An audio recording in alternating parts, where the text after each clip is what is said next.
Durante os 2 últimos meses, o Unisque Notícias tem veiculado as reportagens produzidas pela rede de TVs universitárias ligadas ao Comung.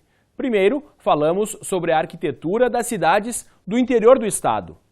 E neste mês, nosso tema são os trens que ajudaram no desenvolvimento dos municípios gaúchos. A penúltima reportagem da série vem do norte do estado. A produção é da UPF TV, parceira da Rede Prosa.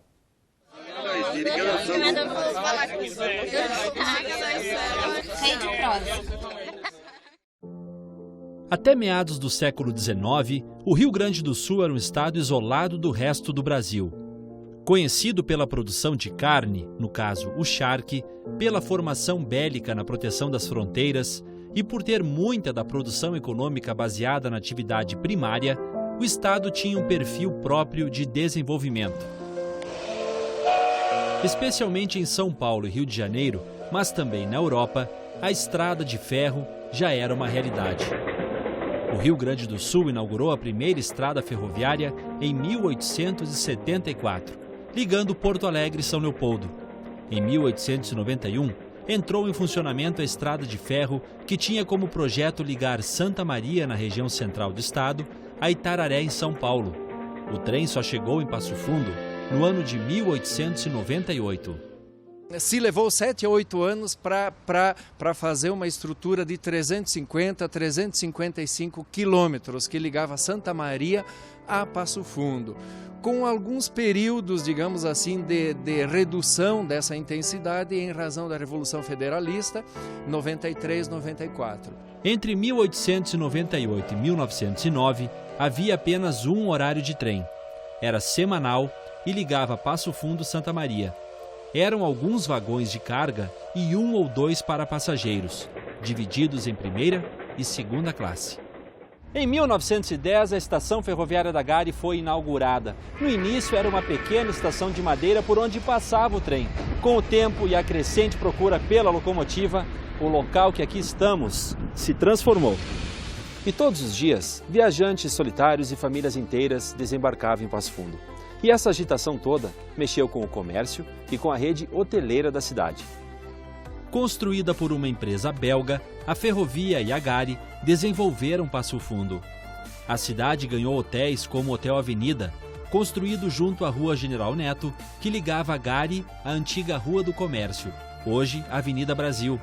O Hotel Glória, o Nacional, construídos um de frente para o outro. E nesta foto, podemos ver que o Hotel Internacional era a última parada antes da Gari.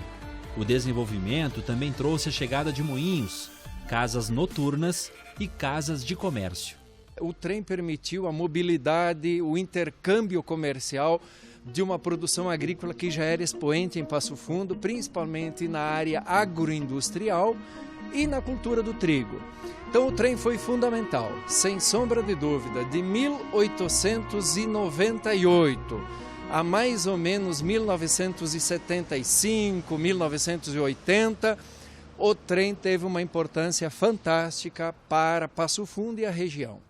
Seu João tem 64 anos, é filho de ferroviário. A mãe ainda mora nesta casa, construída em 27 dias para abrigar a família do pai dele, responsável pela oficina dos trens. As lembranças que a gente tem é o Parque da Gari, as locomotivas, os trens de passageiro, os carros motor, os trens minuanos, os famosos trem ferroviário, o 508, o 507. O pai do seu João se chamava Hélio, foi mestre de obras na ferrovia. Chegou em Passo Fundo em 1967. A moradia foi construída ao lado desta outra, que fica na esquina da Avenida 7 de Setembro. Nesta casa, viveram muitos dos engenheiros ferroviários que eram responsáveis por todas as estações da região. Passo Fundo, Carazinho, Santa Bárbara e Cruz Alta.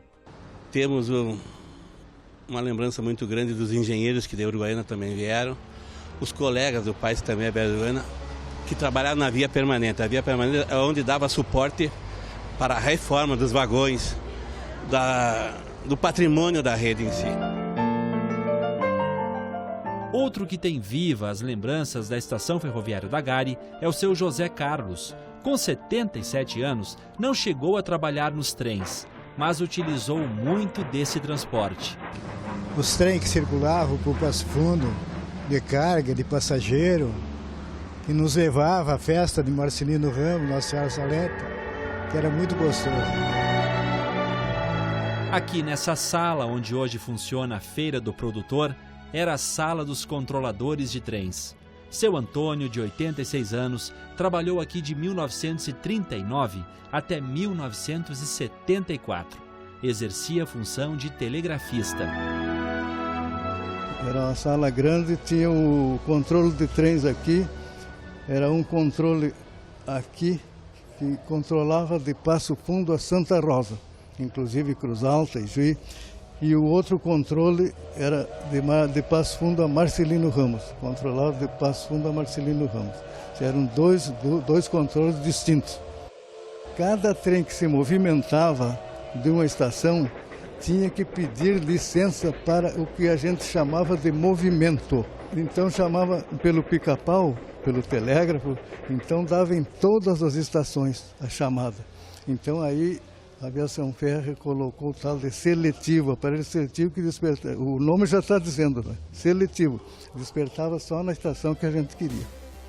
Aí a gente apertava um pedal, pronto, movimento, aí ele se identificava, é São Miguel, vamos tirar licença ao P que dizia ser passageiro, né? Ao P21 a Passo Fundo, pode tirar, é farinha. A gente tinha que autorizar e dizer quem é que autorizava. E o seu nome, Farinha? É Farinha, sobrenome. Então chamava Passo Fundo, que ficava naquela sala, aí o Passo Fundo atendia, pronto, Passo Fundo, é São Miguel, me dá licença ao P21, o último foi o carga número tal. Pode mandar o P21, é fulano, assinava também. 105 anos depois de inaugurada, a pequenina estação de madeira vai dar origem a um complexo de 50 mil metros quadrados, conhecido como Parque da Gare. Agora, esse local vai passar por mais uma transformação. Será um lugar para o lazer e a convivência. A obra, estimada em mais de 8 milhões de reais, tem previsão de ser entregue até maio de 2016. Equipes de engenheiros e arquitetos da Prefeitura fazem visitas mensais para acompanhar o andamento da obra. Todas as cidades desenvolvidas têm um grande parque público no coração da cidade. E esse é o espírito da transformação que está sendo feita aqui no Parque da Gare. Um parque novo para toda a cidade, bem no coração de Passo Fundo. A Gare será revitalizada, reestruturada, porque o barulho dos trens e apitos ficaram para trás. E no horizonte, logo ali à frente, está a esperança de um novo tempo, sem esquecer do passado, que ainda é tão presente. Tem saudade do apito do trem? Ah, sim, não tem nem dúvida. De madrugada a gente se acordava com o apitinho. Aqui na Gare era duas locomotivas, 14, 15 vagões lotados, em que os romeiros iam até Marcelino Ramos. Isso foi uma perda muito grande, porque nós andamos na contracorrente de muitas regiões do mundo. Da Europa, dos Estados Unidos, algumas regiões da África, inclusive, têm a estrutura ferroviária muito dinâmica. E nós perdemos isso com grande intensidade e, sem sombra de dúvida, muito difícil retornar. Mas a saudade sempre bate aqui na estação de Passo Fundo.